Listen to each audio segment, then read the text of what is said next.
We've said for years that the Walt Disney Company is beholden to investment firms like BlackRock, State Street, and Vanguard. And while those investment firms are supposedly getting away from some of the practices that are affecting your entertainment, we haven't quite got anyone from the company themselves to admit to as much. Now, a former Disney executive has come out of the woodwork to say, yes, in fact, the DEI initiatives pushed by the Disney Company are backed by investment firms. Let's talk about that on That Park Place.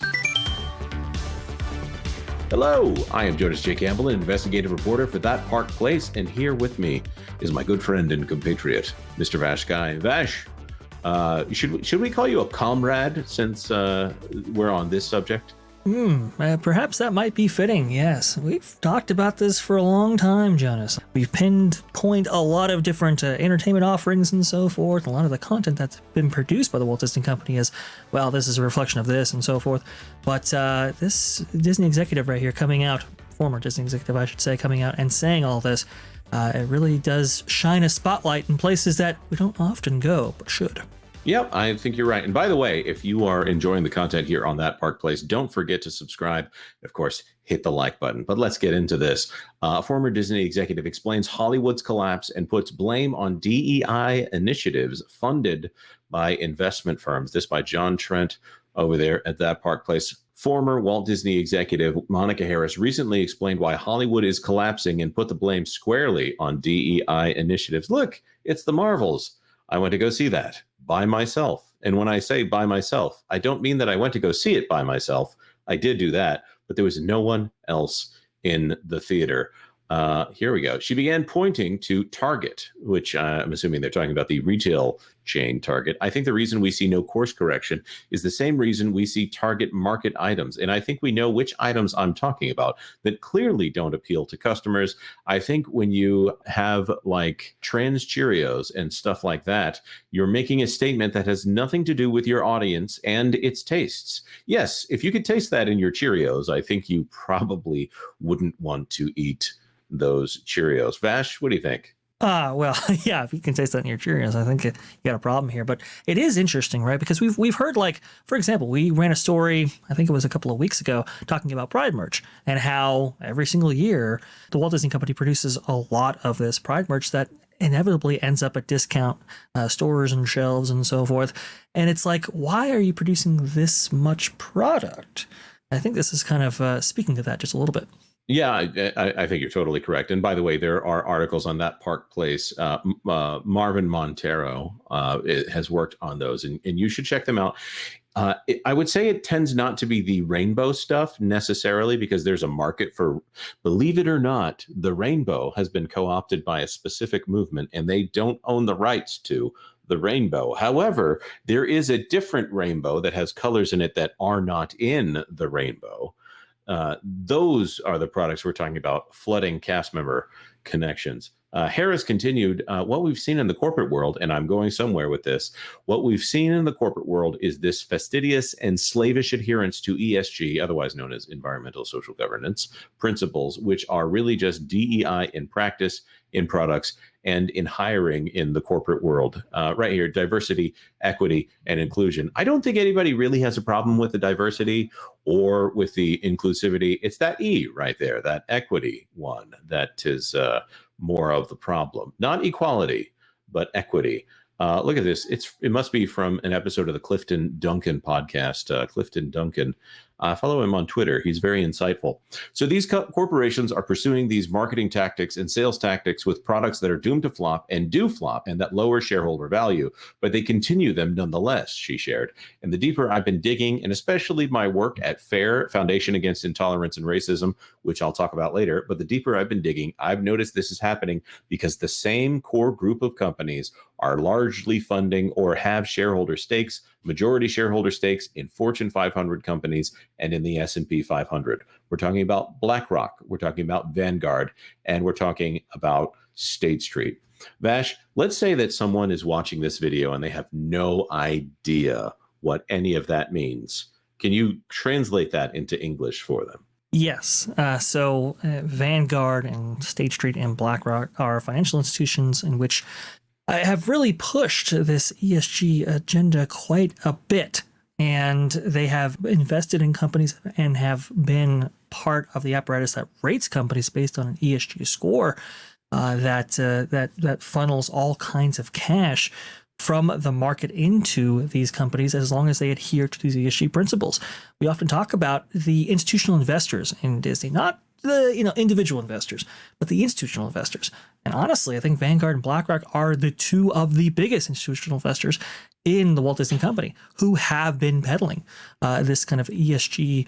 What do you even want to call it? This messaging and hiring practices, and things like that. What I think is the worst thing about BlackRock, State Street, and Vanguard is they are holding other people's assets at this point. They are retirement funds, so they are controlling and managing, like the person at a random company that happens to have a retirement account that they put money into, like an automatic withdrawal from their paycheck.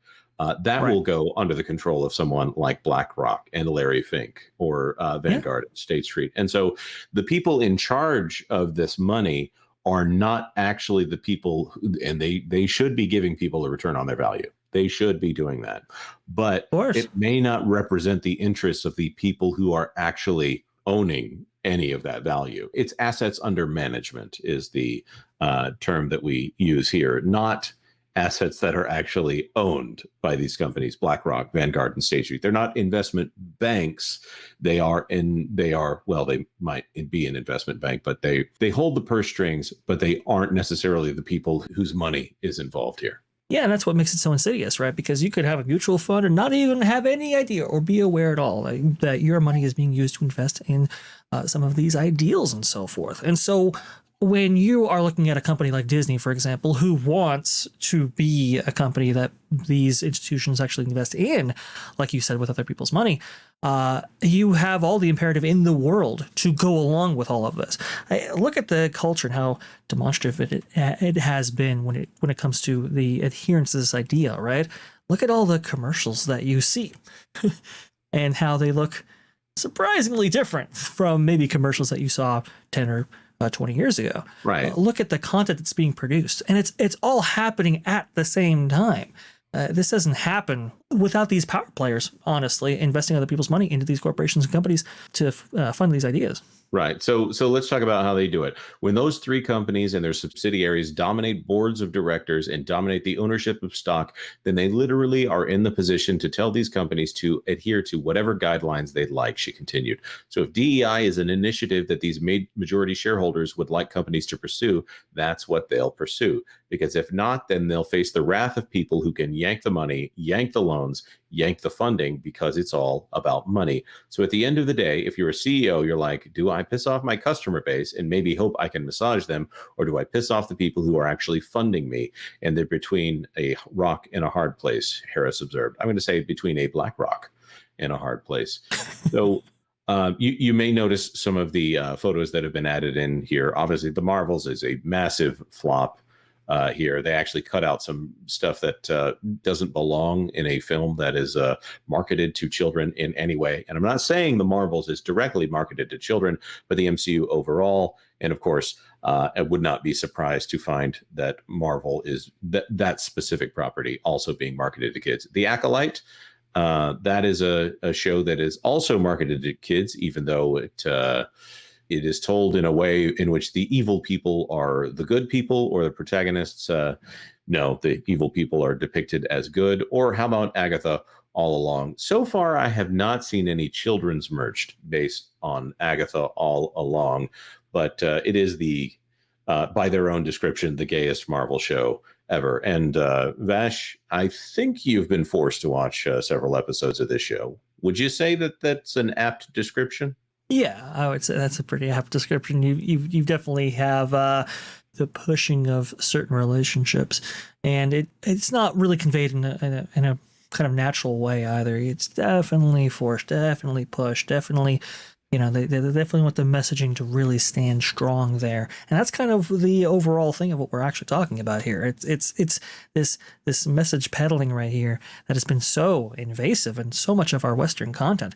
It's absolutely fascinating. For me, for example, I've actually almost tuned out of Western content almost entirely because of all of this. It's it's too distracting for me as a viewer to get immersed in some content that puts messaging first. And by the way, this story is bigger than just your favorite content being involved here. We talk about Nelson Peltz. We talked about Nelson Peltz for months and why he was having such a hard time getting on the board. This is one of those reasons, because BlackRock and Vanguard feel that they are owed those board seats, and because of their level of investment. That's totally correct. And which is why they fought so hard to keep Nelson Peltz off of the board of directors of the Walt Disney Company. They didn't want someone getting in there who might, I'll be frank, someone who might have come in with a profit incentive for the company. They would rather have lockstep on whatever this is and whatever their goals are. And it's so strange to watch, because we can guess at what their goals are based off what they're doing here, but it's that equity that actually gives me pause there. But you guys should go check out this article and see there's excellent citations. Here's Larry Fink, the CEO of BlackRock, at a New York Times Deal Book Summit. Those are always an interesting watch, and you should check out John F. Trent's work at the website there.